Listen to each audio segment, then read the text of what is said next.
Pessoal, na óptica, a gente tem três princípios. A gente tem o princípio da propagação retilínea da luz, ou seja, os raios de luz se propagam em linha reta. A gente tem um princípio da independência dos raios de luz, ou seja, por mais que os raios de luz se choquem, a trajetória deles não vai mudar, então a trajetória dos raios de luz é independente.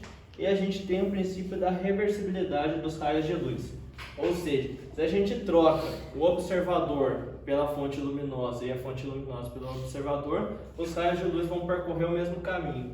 Isso daqui a gente observa que se a gente enxerga uma pessoa no espelho, essa pessoa vai estar enxergando a gente. Agora a gente vai ver um negócio chamado sombra e penumbra. Se a gente tiver uma fonte de luz pontiforme, ou seja, que suas medidas são desprezíveis, a gente pode considerá-la como um ponto, ao colocar um objeto na frente, ele vai se formar uma sombra no anteparo, ou seja, numa parede ou no chão, por exemplo. Agora, se a fonte de luz for um ponto extenso, ou seja, que as dimensões não são desprezíveis, ela vai formar uma sombra, que é a região onde não incide luz, e uma penumbra, que é uma região parcialmente escura, ou seja, tem incidência de pouca luz. É escuro, mas ainda tem incidência de luz.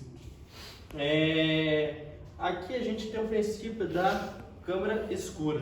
A câmara escura é o mesmo princípio das câmeras fotográficas antigas e do nosso olho. O que acontece? A luz sai do objeto, passa pelo orifício e forma uma imagem na parede da câmara escura. A imagem é menor e invertida. Isso é o mesmo que acontece no nosso olho. A imagem é formada menor e invertida no nosso olho.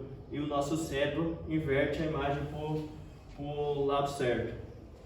Então, a gente tem o O, que é o tamanho do objeto, o I, que é o tamanho da imagem, a gente tem um P, que é a distância do objeto até o orifício, e a gente tem um P', que é a distância do orifício até a imagem.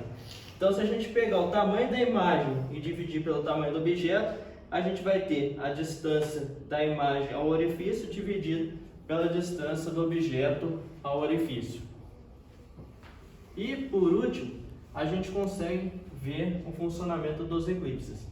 O eclipse solar, o que acontece? Quando a Lua entra entre o Sol e a Terra, ela vai se comportar como um objeto. E como o Sol é uma fonte luminosa extensa, ou seja, que as dimensões dele não são desprezíveis, a gente vai ter a formação do eclipse, ou seja, da sombra do eclipse num ponto pequeno aqui, e na maior parte a gente vai ter uma penumbra.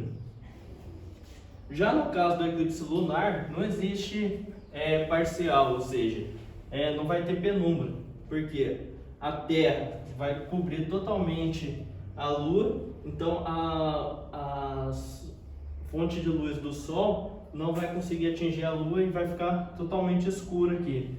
Então, no eclipse lunar, a Terra está entre o Sol e a Lua, e no eclipse solar, a Lua está entre o Sol e a Terra.